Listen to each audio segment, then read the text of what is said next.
Boa tarde, pessoal. A gente é 1º de junho de 2017. Olha, primeiro mês, primeiro dia desse mês já de junho, né? Maio já foi.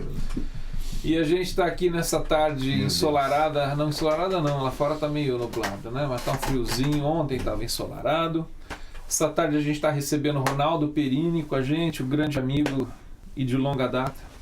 E é um prazer, muita alegria, Ronaldo, ter você aqui com a gente. Se você estiver ao vivo, você pode participar dessa conversa, manda sua mensagem, manda seu e-mail através aí da caixa de comunicação que você tem no site.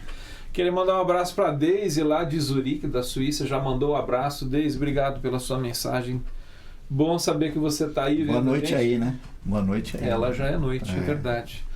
E essa tarde, pessoal, a gente queria conversar com o Ronaldo sobre esse livro. Eu vou colocar aqui, Dani, ó, para as pessoas verem. Isso aqui é o livro que Ronaldo escreveu, se chama Uma Jornada de Oração na Vida de Abraão.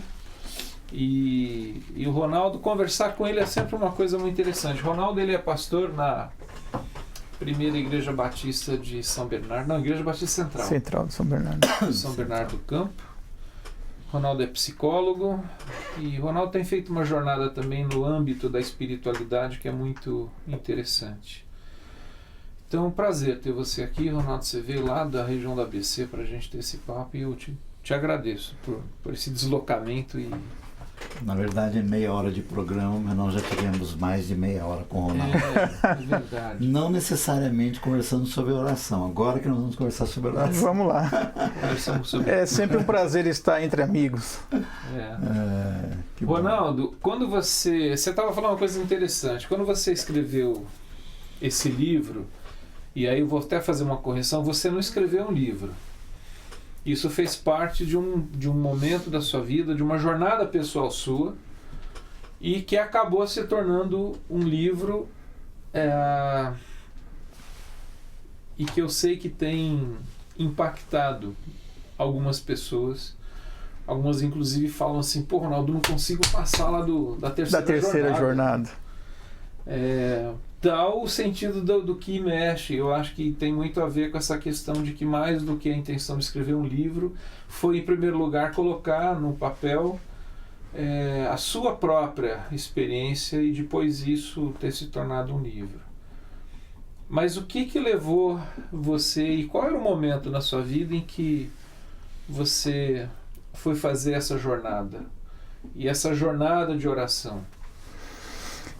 Então, a gente estava num tempo lá em São Bernardo que havia um grupo de pastores que se reuniam para se pastorear mutuamente, né? Até o Davi Alencar estava conduzindo esse grupo. Uhum. E esse grupo fez uma proposta de ir lá para Siloé, na casa de retiro do mosteiro, de Vinhedo, em São Bento, para ficar um ano juntos. E aí ia o Bitum, ia o Ariovaldo Ramos e o Gerson Borges, entre outros. E a gente ficou esse um ano lá se reunindo, indo na segunda-feira, indo na terça-feira, dormindo e ficando a quarta-feira toda junto, né? E depois de um ano o grupo acabou. E aí eu fiquei um pouco órfão, sentindo falta daquele tempo de parar, de silêncio, de contato com a palavra. E aí um dia eu liguei para a casa de retiros e perguntei se eles não podiam me receber. E o irmão que cuidava da casa falou: vocês vêm em quantos? Eu falei: em quantos? Eu vou sozinho. Aqui a gente não recebe grupo, não recebe individual, só em grupo.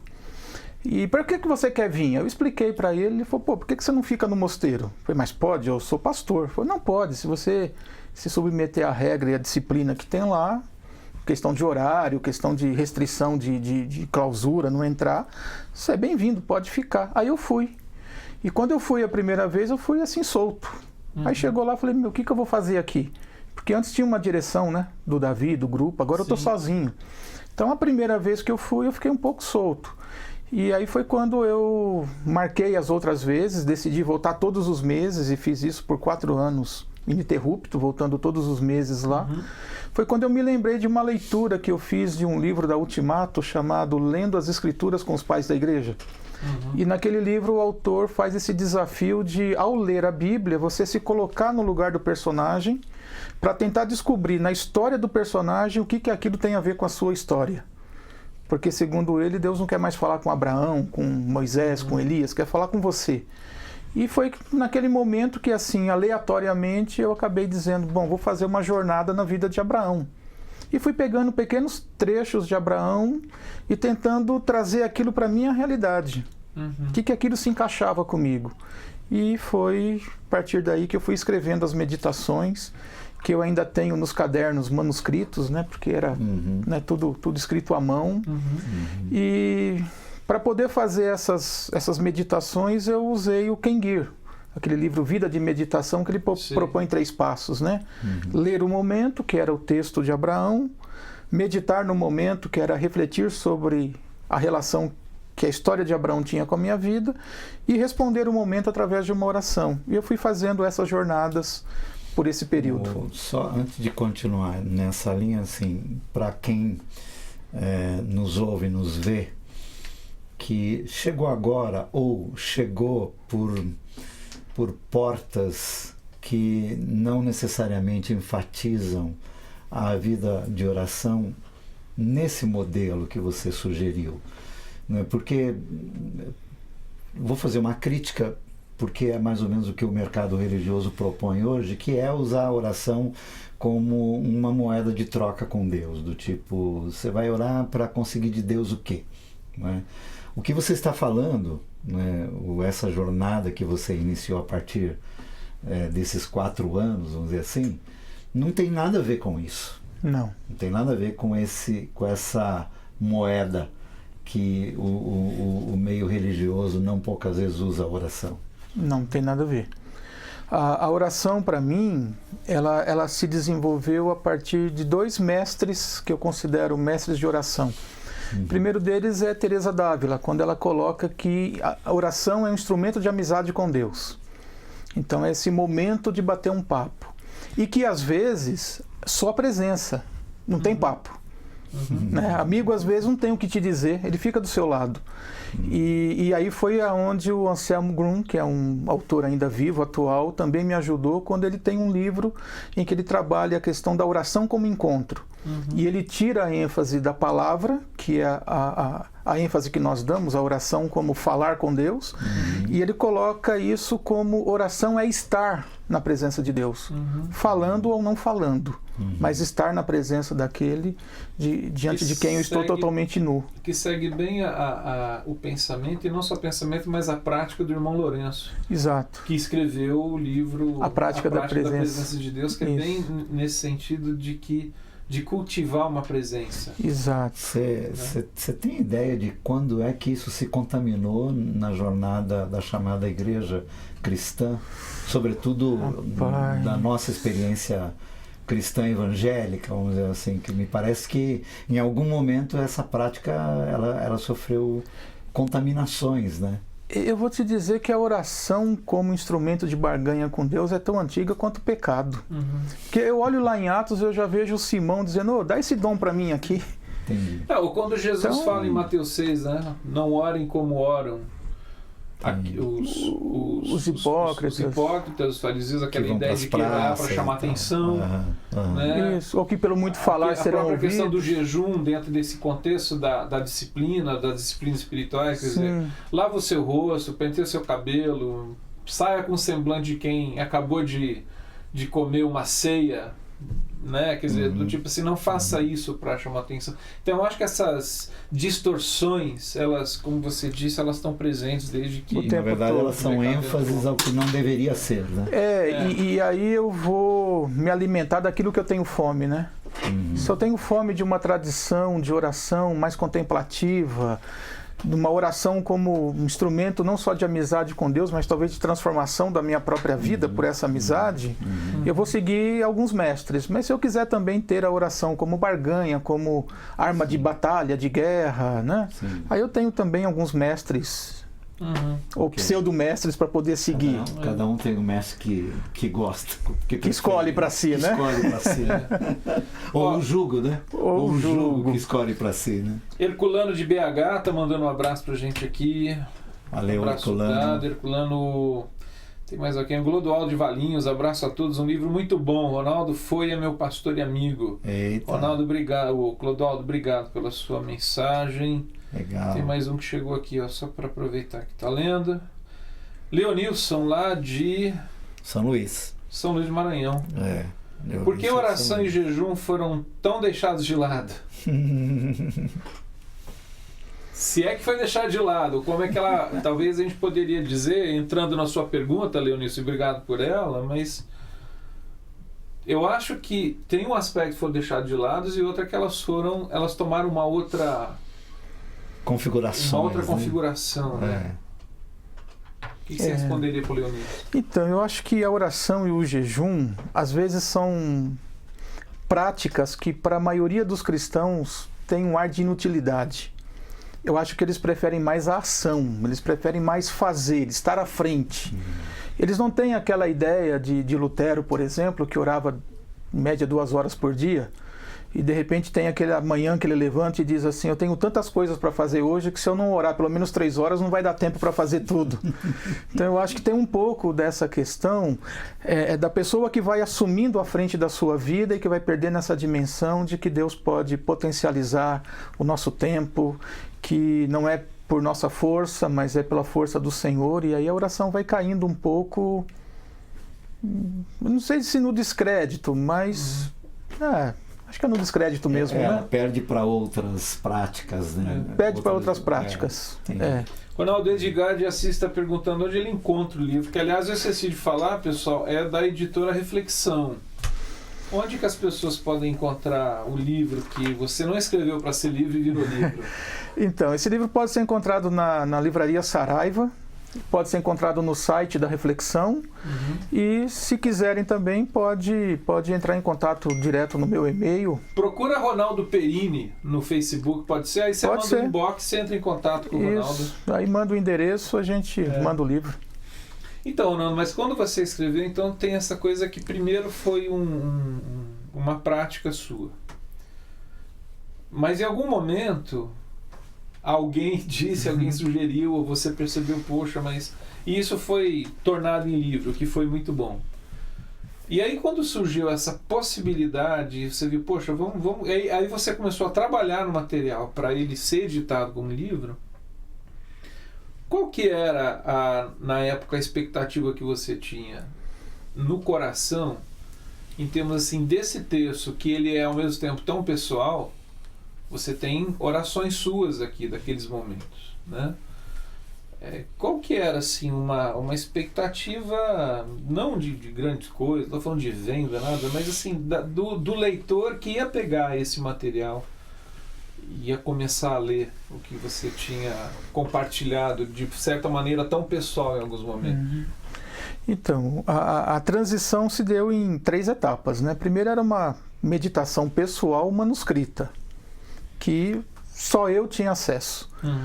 Depois teve uma das jornadas que aquilo me impactou tanto, que depois de ter feito o manuscrito, a meditação, eu adaptei ela para uma mensagem na igreja, para partilhar com a igreja. E foi naquele momento que alguém me procurou e disse: poxa, você podia continuar pregando sobre isso, foi tão bom. E aí então eu continuei fazendo as meditações e depois transformava essas meditações em mensagem para compartilhar com a igreja. E já criava uma certa expectativa, né? Aí foi quando alguém da própria igreja chegou para mim e disse: poxa, essas mensagens podiam se tornar um livro, para a gente poder ter isso na mão. Então só depois que eu terminei de pregar é que eu voltei à primeira jornada para transformar ela em capítulos de livro. E qual era a expectativa? A expectativa era me propor como um companheiro para que as pessoas fizessem a sua própria jornada. Eu não fiz essa jornada para que as pessoas conhecessem a minha jornada. E nem para se tornar um método. Então, nesse livro, eu coloco lá a passagem da história de Abraão, eu escrevo a meditação que aquilo mexeu comigo, aquilo que me chamou a atenção, e aí eu proponho algumas perguntas para que quem estiver lendo o livro possa também fazer a sua própria meditação, a sua própria jornada, e o incentivo a responder com uma oração. Então, basicamente é assim: quando Deus diz para Abraão: sai de Ur, deixa a tua parentela e vai para uma terra que eu te mostrarei, a minha pergunta era: de onde Deus queria me tirar? naquele momento da minha existência, da minha vida, da onde Deus queria me tirar. Então, eu não encontrei um lugar geográfico da onde Deus queria me tirar, mas eu encontrei muitos lugares existenciais da onde Ele queria me tirar. E aí pensei, para onde Ele quer me levar? E aí comecei a pensar também nessa possibilidade. E foi no momento em que eu deparo, por exemplo, com a figura de Harã. Porque Abraão sai de Ur, chega em Harã, o pai dele morre ali, e Deus tem que aparecer de novo para chamá-lo, né? Para que ele siga a viagem. E ali eu comecei, por exemplo, a meditar que a morte de algumas coisas faz com que a gente pare no meio dessa jornada. E eu fui ver o que tinha morrido em mim. O que em mim tinha morrido para que eu deixasse de caminhar. E como era um momento de muita dificuldade na igreja, onde eu pastoreava, era início de ministério, a gente teve alguns conflitos com a igreja, ou com parte da igreja. Naquele momento, a minha alegria de ser chamado para o ministério tinha morrido. E eu estava parado em Harã. E Harã é aquele lugar da meia-culpa, né? Não é Ur, também não é Canaã, né? Então, quer dizer, eu não estou ainda onde eu devia estar. Não era o que eu conhecia, nem é onde eu quero chegar. Não, nem onde eu quero chegar. E aí eu fui trabalhando essas questões. E eu fui vendo que o tema de Abraão era rico. A história de Abraão era rico em temas. E que me trazia essa inquietação, né? E toda essa inquietação depois se transformava em oração. O Roberto é o irmão do Ronaldo. Ronaldo, nós estamos falando desde o começo, usando personagens, alguns bíblicos, como é o caso de Abraão, mas outros são chamados, conhecidos como personagens do movimento católico e não do movimento protestante. Algumas práticas também que estão sendo colocadas aqui, por exemplo, escrever orações e ler orações escritas também tem muito mais a ver com uma prática do movimento católico ou dos chamados pais da igreja do que do movimento protestante ou do movimento evangélico. Dizer isso para o universo religioso das igrejas, como aqui você pastoreia, os grupos que nós pastoreamos, não poucas vezes causa perguntas, interrogações, do tipo, afinal de contas, nós não abandonamos esse movimento? Então, né? a sua pergunta... Que prática é essa? Sua pergunta vai ser interessante, porque a primeira vez que eu li sobre a prática de escrever oração foi no livro Como Ser um Cristão Autêntico, do Bill Hybels. E naquela hora eu abominei esse tipo de prática. Como escrever oração? Mas foi ali a primeira vez que eu ouvi. É porque ele tinha lido de um católico. E eu brinco, pode ser. Aí eu brinco que escrever oração é uma bênção. Tinha chegado o Henry Noe para ele naquela época. Lá. Eu brinco que escrever oração é uma bênção, porque um dia eu estava na casa da minha sogra e eu peguei um livro para dar uma folheada e lá no livro tinha uma oração que a minha sogra escreveu. E a minha sogra escreveu assim: Senhor, eu queria tanto poder reformar minha casa, colocar um piso aqui, um azulejo ali. A hora que eu li aquela oração escrita, eu chamei meus cunhados e falei: vamos se unir, vamos fazer isso que a sua mãe quer. E se ela não tivesse escrito a oração, não sei como que Deus iria fazer para que ela pudesse ser abençoada. Então, a partir dali, eu brinco com esse exemplo dela para dizer como é uma bênção poder escrever a oração. Paulo escreve orações, né? Então, e eu tenho hoje... orações escritas, aliás, os salmos. Os salmos são orações. Hoje eu tenho os meus primeiros cadernos de oração, lá daquele primeiro grupo de 2001. Então, às vezes, eu olho para aquelas orações e vejo, nossa... como eu caminhei aqui. Outras eu olho e digo, nossa, eu estou parado no mesmo lugar, eu estou fazendo a mesma oração há 18 anos. E algumas dessas orações eu tive a graça de tê-las musicado, né? Teve amigos que musicaram orações. Que legal. Você encoraja isso? Eu digo assim, eu sei que você encoraja isso, mas ao encorajar você como pastor de uma comunidade, de uma denominação, você... Há quanto tempo que você já está lá em São Bernardo? Em São Bernardo do Campo, completei 18 anos. 18. Você vê isto acontecendo na vida de alguns, ou da comunidade, ou no jeito de ser da comunidade? De alguns da comunidade, sim. De alguns. Há um grupo mais perto, a um grupo mais próximo, que caminha e que bebe, vamos dizer assim, mais constantemente dessa fonte junto comigo. Entendi. Mas eu vou dizer que concorrer com os televangelistas nem sempre é muito fácil. É uma competição complicada. É uma competição complicada, né? Então, entendi. Eu acho que a gente não dá para ter utopia. Não dá para ter utopia de que todos que estão na igreja me ouvem. Não dá. Ó, Felipe Mir aqui de São Bernardo tá te mandando um abraço. É minha ovelha, manda um abraço para ele. O Leonilson de São Luís, ele tem uma pergunta que é: o que seria uma oração madura e uma oração infantilizada? Eu diria para o Leonilson, né?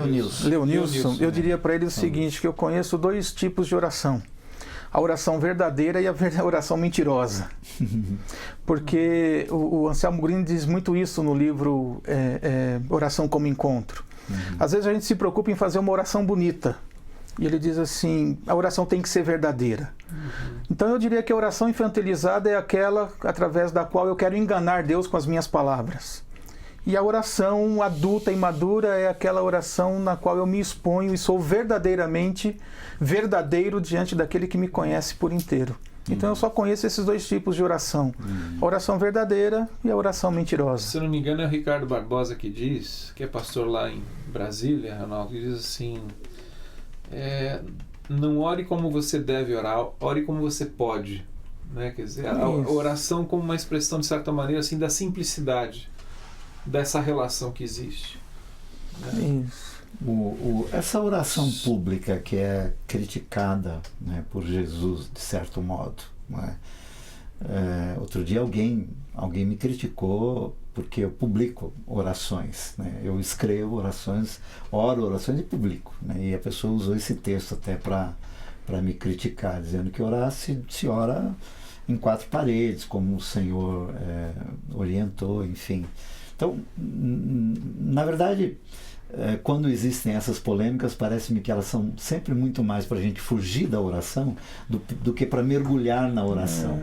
Mas o que é a oração pública, a oração no quarto, a oração silenciosa, comunitária, tipo, dá um... Já que nós estamos conversando sobre jornada de oração, né? Então, depois, um dia você volta aqui para falar do Abraão, né? Porque a gente está aproveitando o Ronaldo. Então, eu acho interessante, porque eu fico imaginando se essa questão de escrever oração fosse um problema, por que a oração do Pai Nosso, que é a oração universal, está na Bíblia? Então a gente deveria tirar de lá. Sim. Eu acho que tem orações, que é aquela do quarto secreto, do quarto íntimo, onde eu estou desenvolvendo a minha intimidade com Deus. E que essa intimidade não tem a ver com outras pessoas. Mas há um momento em que partilhar com os outros a minha oração é partilhar o meu estado de alma. É partilhar a minha jornada. E é interessante porque, por exemplo, eu gosto muito do Oswaldo Montenegro, né? Sou fã das letras dele. E assisti uma palestra dele quando ele diz assim: a primeira vez que eu faço uma música, essa música é minha. Mas quando eu cantei ela e alguém ouviu, ela já é da outra pessoa, porque a pessoa se apropria da minha letra, né? Então, às vezes, tem pessoas que oram a minha oração. Esse final de semana retrasado, quando a gente estava no retiro lá com Osmar Ludovico, partilhamos um momento de oração num pequeno grupo, e tinha um pastor que eu conheci naquele momento, o pastor Denis, e quando ele leu a oração dele, eu falei assim: Denis, eu queria ter feito a sua oração. A sua oração consegue colocar em palavras os sentimentos que eu não encontrei palavras para isso. Parece Milton Nascimento, né? Certas canções que eu queria dizer porque não foi eu que escrevi. Exato. E isso tem a ver com a importância e o significado da comunidade, né? Da comunidade. Que quando um ora, todos oram, né? Exato. Ou se utilizam. O Eli Aguiar, que é um amado lá da nossa igreja, músico, amigo, amigão. Abraço, Eli. O Eli, ele musicou, né, um poema que ele fez chamado Oração. Aí, a primeira vez que ele chegou na igreja, ele falou assim: olha, eu queria cantar para vocês uma música que eu acabei de fazer. Eu levei o Eli para o meu gabinete depois, peguei meu caderno de oração, mostrei para ele a oração que eu tinha feito e digo: você plagiou a minha oração, cara. A partir de hoje essa música é nossa, não é mais sua. Põe meu nome. Põe meu nome junto aí. Gilvan do Rio de Janeiro, o nome do livro, de novo, Uma jornada de oração na vida de Abraão. O autor é Ronaldo Perini, que é esse camarada barbudo aqui que você tá vendo essa tarde. Deixa eu... chegaram umas e-mails. A gente pede o pessoal Não, escrever. Tem que ler. Vamos ler. Então pelo tem menos aqui, Leonilson de novo. Qual oração que foi ouvida ou lida te deixou sem chão? Rapaz... Tem alguma coisa no livro que foi assim, uma que...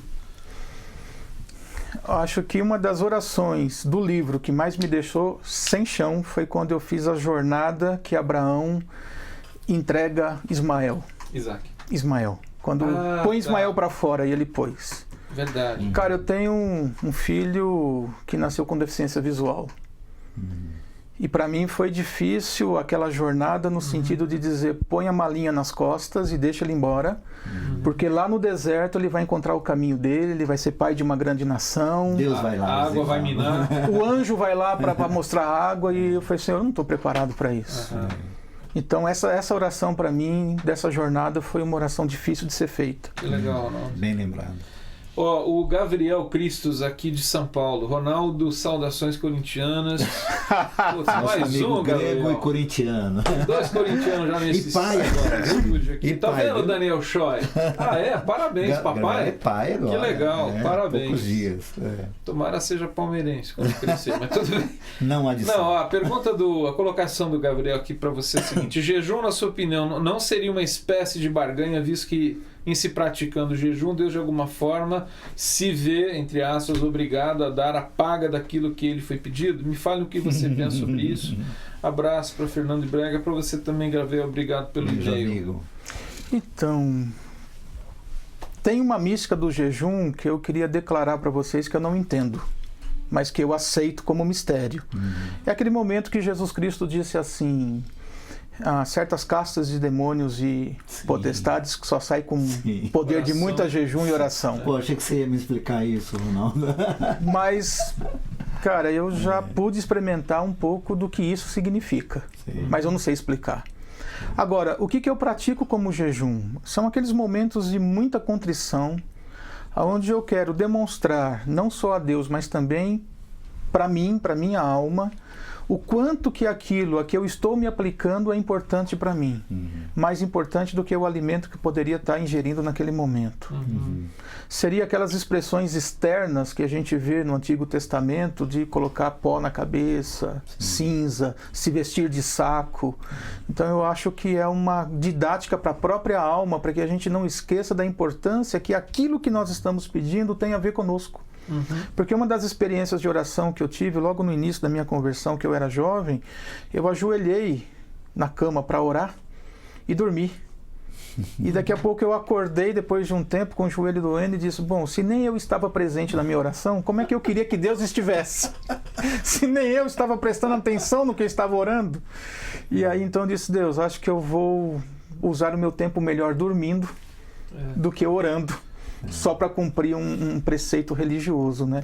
Então o jejum para mim tem um pouco dessa dinâmica. E Ronaldo, pode até ser que Deus estivesse pensando assim, quem sou eu para dizer o que Deus ia pensar, mas assim, não, você não estava presente na sua oração, mas eu fiquei o tempo todo aqui presente. Olhando você dormir. E foi muito bom. Eu tenho uma percepção do jejum, longe de querer ensinar, mas assim... É trocar essa coisa, né? O prazer... Eu sou comilão, né? Gosto de comer. Uma das minhas maiores alegrias é estar ao redor da mesa e partilhar o pão, o vinho, a comida, enfim. Quer dizer, é trocar essa alegria pela alegria da presença de Deus. E não necessariamente para negociar alguma coisa com Ele. Quer dizer, é tentar dizer a Deus e para mim mesmo que há momentos em que a minha alegria pode ser muito mais alegre, não ao redor da mesa partilhando o pão e o vinho e a comida que eu gosto, mas a presença dele. É uma das minhas... Na verdade, eu nunca fiz jejum por outra coisa, né? Outro dia alguém perguntou se devia jejuar para comprar uma casa. Eu falei, não, trabalha, ganha dinheiro, economiza. Há melhores métodos para isso. Mais um e-mail que chegou aqui do nosso amigo Luiz de São Bernardo. Aí, ó. Luizinho? Luiz. Eita! A oração é um desabafo. Será que quando se desabafa com um amigo, isso pode ser uma oração?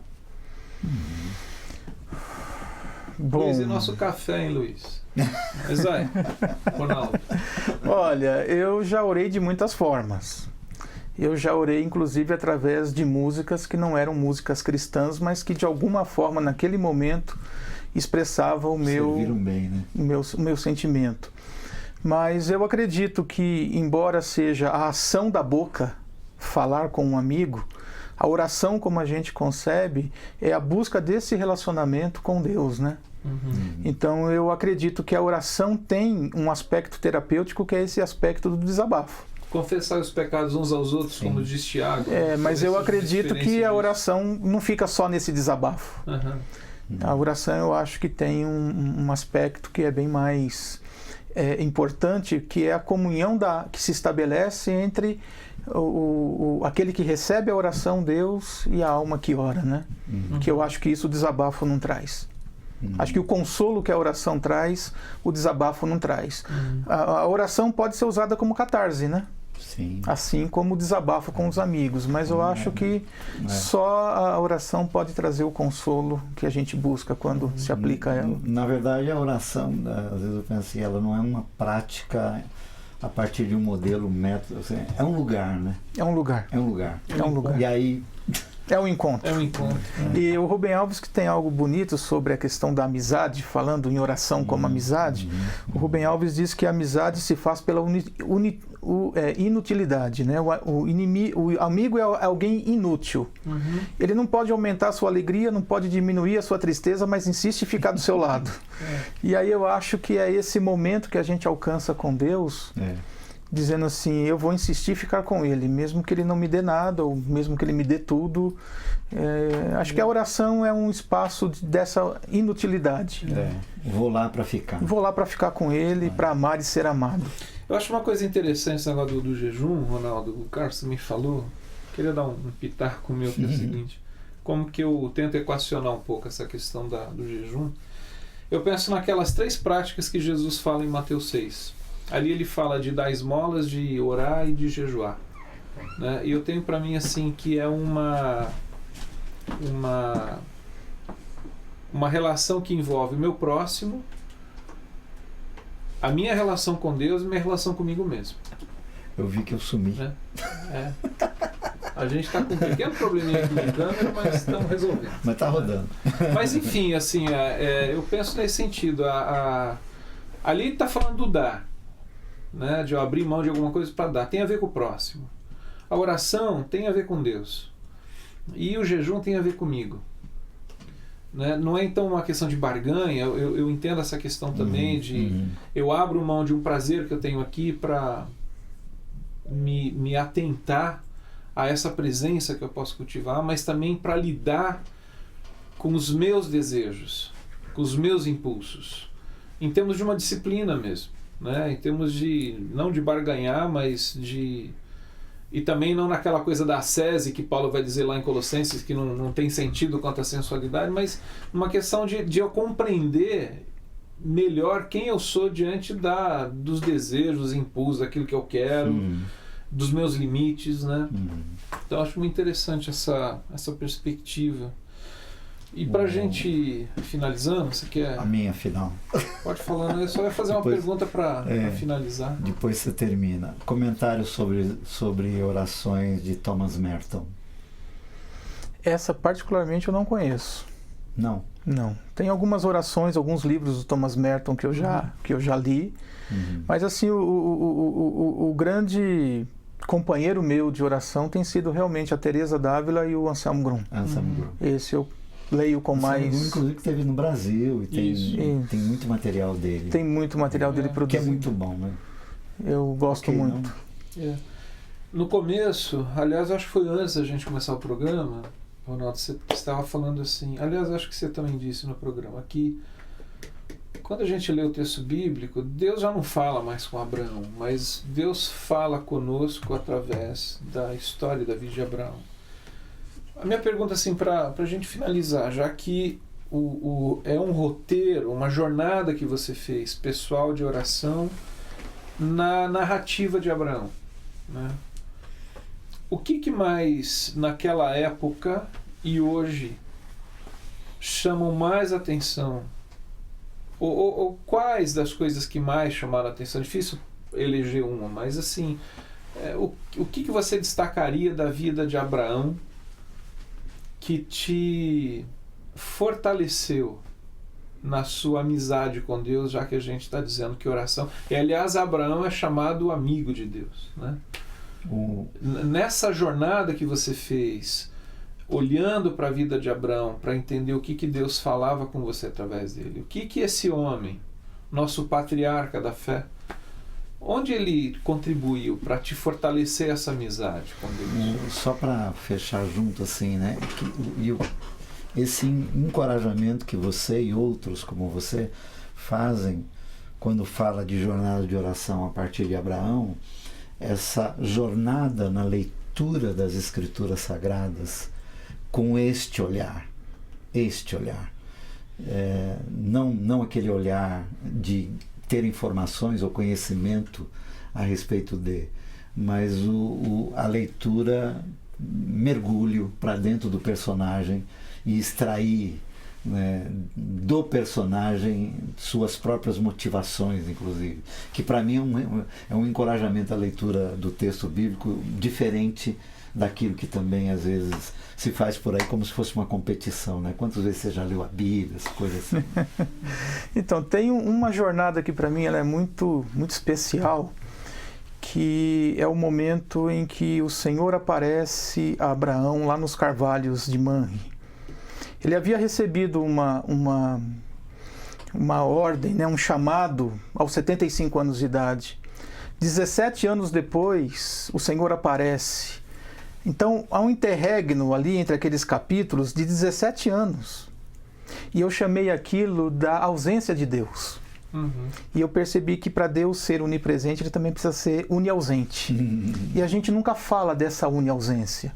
E foi o momento em que eu fui olhar para os Salmos e ver que os Salmos são cheios de uma linguagem da ausência de Deus. E aí me reportou a algo que eu tinha lido do James Houston, acho que no livro Fome de Deus, quando ele fala da ausência de Deus. E quando eu li o James Houston falando sobre a ausência de Deus num parágrafo, eu fechei o livro e disse, não estou preparado para isso. Deixei o livro para lá, porque na minha teologia Deus só era onipresente. E quando eu vim para o texto de Abraão, que eu vi esses 17 anos de nenhuma manifestação de Deus não falando nada com ele, aí aquilo me chamou a atenção de como que eu lido com a ausência de Deus na minha própria vida. Aí você foi pegar o livro do James Wilson. Aí eu fui pegar o livro do James Wilson de novo, e quem me ajudou muito nessa situação foi o livro do Guigo Cartucho. Sei. Porque o Guigo Cartucho, quando fala sobre a escada, né, ele vai falar que há uma presença de graça que é constante, mas que a presença constante gera também desprezo por nós acharmos que ela é natural. Por isso, para despertar o desejo em nós, Deus se faz presente e Deus se oculta. Não no sentido de nos separar da graça, mas no sentido de não deixar com que a gente usufrua da sua presença, para que a gente possa voltar criar uma saudade, porque é só buscando de todo o coração que ele se permite achar. Que legal. E aí Deus regula isso com essa mistura da presença e da ausência. E é interessante porque também fui encontrar isso em Teresa d'Ávila, né? Teresa d'Ávila, ela fala dessa ausência numa linguagem muito bonita, né? Ela diz assim que a gente pode colher água da chuva, quando a chuva cessa a gente cava um poço, e quando o poço seca? Quando o poço seca, a gente depende de Deus. E aí, quando você olha a história de Abraão, ele vem seguindo de Ur, vem seguindo o rio Eufrates, até chegar em Harã. Harã era o momento em que ele precisava descer e deixar o rio. E ali ele ia ter que abrir poços, ali ele ia ter que depender da água que vinha de Deus e não do rio que estava ali. Então é aquele momento em que a gente vai para o deserto para experimentar aquela sensação da ausência. Então essa história de Abraão me chama muita atenção nessa questão de que ele viveu um deserto, ele viveu uma ausência de Deus, ele viveu o deserto da espera, que é esperar pela promessa, e essa linguagem da ausência de Deus é algo muito presente para mim devido à história de Abraão. Mas teria outras tantas coisas de Abraão que também me chamam muita atenção, né? Então daqui 15 dias você volta. Né? Fechado. O Wagner está mandando um abraço aqui pelo WhatsApp. do nosso grupo lá de Siloé. Ô, Vagnão, tá lá na Inglaterra, um abraço. Que bom. Mas é isso, Ronaldo, muito bom ter você aqui, boa conversa. Bom. E essa conversa fica disponível depois aqui no site do Koinonia Online e também no YouTube. Se você quiser ajudar a divulgar, se você achar que foi bom, espalha ela, espalha a notícia de que tem um livro bom. Já faz um tempo, mas que você também pode espalhar, comprar e ler, que é o livro do Ronaldo, que ele escreveu e já falamos sobre ele. Eu só queria dizer também, viu, Fernando, que não tem um livro A Cabana, depois alguém escreveu o livro De Volta à Cabana, né? Eu acho que questão de 6 meses atrás, voltei para a jornada, né? Tá. Eu comecei a fazer uma nova jornada e escrever novas orações. Não, tipo porque assim, esse eu livro... fui, né? Uma jornada de ida, agora eu estou voltando. Tô voltando. Então, mas quando você fala da ausência, só uma dica, se você quiser, não sei se ainda está em cartaz, tem um filme que do Martin Scorsese, chama Silêncio. E tem vários sentidos do silêncio, e um deles eu acho que tem a ver com esse momento em que Deus se ausenta, né? E enfim, fica uma dica para quem quiser ler, muito interessante. É a história dos jesuítas no Japão, século XVI, muito legal. A história baseada num romance de um católico japonês da década de 50, 60. Muito bacana. Mas muito é isso. Bom, né? Você vai... Não, com o Ronaldo aqui a gente tem que terminar assim. É isso aí. Pessoal, na próxima quinta-feira não estaremos aqui, não teremos o programa, porque a gente vai estar junto, inclusive, não aqui, mas lá em Vinhedo, eu, o Ronaldo, o Carlos e mais alguns amigos. Mas daqui 15 dias, se Deus permitir, a gente está no Papo na Rede, aqui na quinta-feira à tarde, tá bom? Valeu. Daniel Choi, um grande abraço para você, São Paulino, aqui do estúdio. Obrigado, Daniel. Obrigado pela sua generosidade. Obrigado, Ronaldo. Obrigado, e qualquer dia eu volto para falar de Abraão. Vamos. Não, mas falamos bastante. Tchau.